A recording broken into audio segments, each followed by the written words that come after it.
Welcome to another edition of the Wrestling Heroes and Insiders podcast, aka The Whip Show. And right now, you're railing with the World Heavyweight Champion, Mr. Joe Walker. Jade Cargill has captured the attention of sports media and popular culture. She's amazing. Considering that she's still a rookie, she's had less than 50 matches. She's impressive. Her rise continues to garner more and more praise and attention. I watched the little documentary behind the scenes thing that Complex did on her, and they kind of followed her.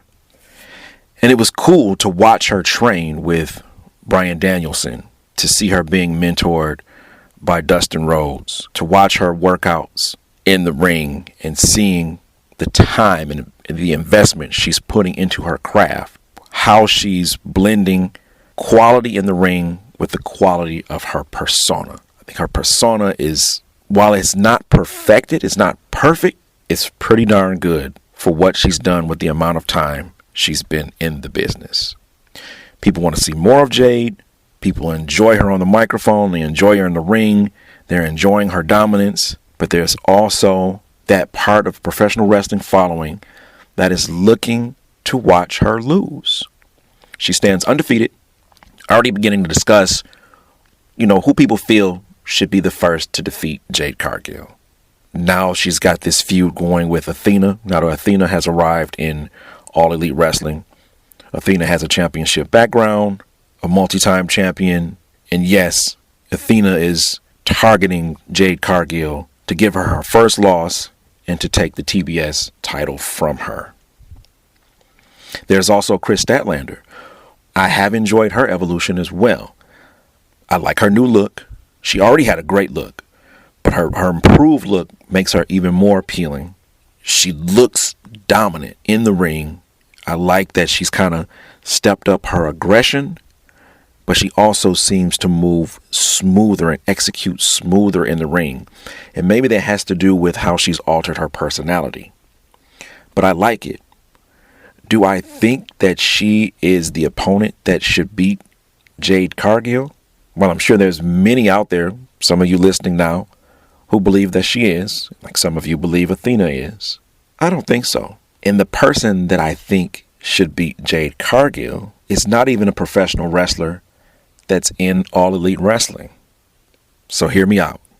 I think the person that should beat Jade Cargill, maybe not necessarily take her title, but maybe give her her first loss, is the BrickHouse Kamille.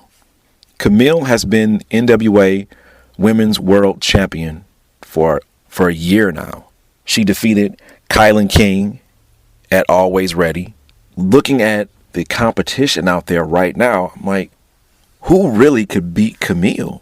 Who has the pedigree to do that in the NWA? I don't see anybody in the NWA that could do it. I look across the spectrum of all of professional wrestling. Deonna Purrazzo, maybe. She's awesome. But then I'm like, no. Charlotte? Charlotte is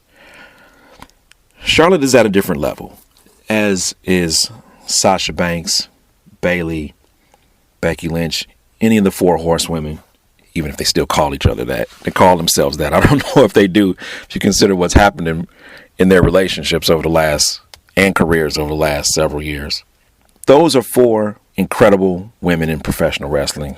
Asuka, Nyla Rose.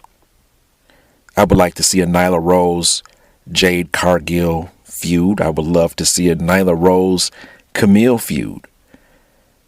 Do I think that she could beat either of them? Nyla is actually one of my favorites right now. But I'm not certain. I don't want to say no.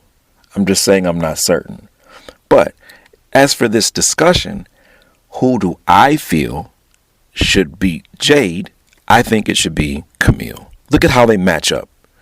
The size, the confidence, the persona, the way they carry themselves in and out of the ring. They walk with a confidence unlike anyone else in professional wrestling. aside from Charlotte. Charlotte walks with confidence, but Charlotte is arrogant. Is that fair to say? Is that fair to say that Charlotte is arrogant? Has she earned her place where she is? Yes.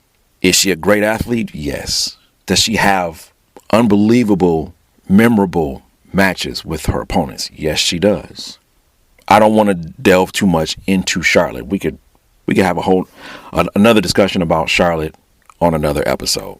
As a matter of fact, I think I probably will. But for now, we're talking about Jade and Kamille. Jade undefeated. Kamille has held the NWA Women's World title for a year. People are beginning to discuss who should be the first person to beat Jade. You look across the landscape of All Elite Wrestling. Even the AEW Women's Champion right now, Thunder Rosa. Do I think Thunder Rosa should beat Jade Cargill? What if they had a title for title match? Do I think Thunder Rosa should beat Jade Cargill? No, I don't. Again, I'm undecided about Nyla Rose. And then there's Dr. Britt Baker, DMD. Should Britt Baker beat Jade? Now that would be a heck of a feud. And that would be one of those feuds that I like to see go on for a long time. And maybe early into this feud, they not even have the match. They just keep one-upping each other outside the ring. That way there's no win-loss involved. It's just who can top who before they get in the ring. But I think it would be with Britt Baker being the veteran, I think Britt could lose that and still look good coming out of it and make Jade look even better, considering that Jade has not been in the business as long as Britt. I think that would be fantastic. But there's not many others. Serena Deeb, definitely. But I kind of feel the same way about Serena Deeb fighting Jade as I do about Dr. Britt Baker. Could Serena beat Jade? Yes, she could. Should she? Initially, I would say no. Nice feud, back and forth, one up, match, hard hitting. Jade squeaks by the professor. She exits the match, still looking strong, making Jade look even stronger. That would be awesome to see. But for that loss, for that first loss, and everybody with the forbidden door, which I think is good for wrestling. I don't necessarily know if we should continue to use the forbidden door moniker, that phrase, but I'm enjoying seeing professional wrestlers from other promotions face each other. And you're talking about two of the most dominant professional wrestlers right now. In stature and persona, they're a great matchup. But I would like to see Kamille be the one to give her that first loss. That's one of those losses that Jade could carry with her, carry the weight of that first loss for a long time. And maybe down the line, you let some time pass. Maybe her and Kamille go at it again and Jade comes out with the win. And maybe by that time, someone else is strong enough to defeat Kamille. Maybe this next second matchup between Kamille and Jade, maybe there's no titles on the line. And maybe if it turns into a trilogy, the third match, there's even more stakes on the line. Maybe it's for a world title. I like them both for various reasons. I like Kamille because Kamille is, I guess the word would be, she's a brute. I wouldn't call Jade a brute, but she's definitely an aggressor. Jade's an aggressor, Kamille's a brute. And she's also more experienced. We fantasy book. We've all done it. We talk dream matches or just matches that we want to see. But if Jade is going to lose, if somebody's going to hang a loss on her, it should come after she's had more matches.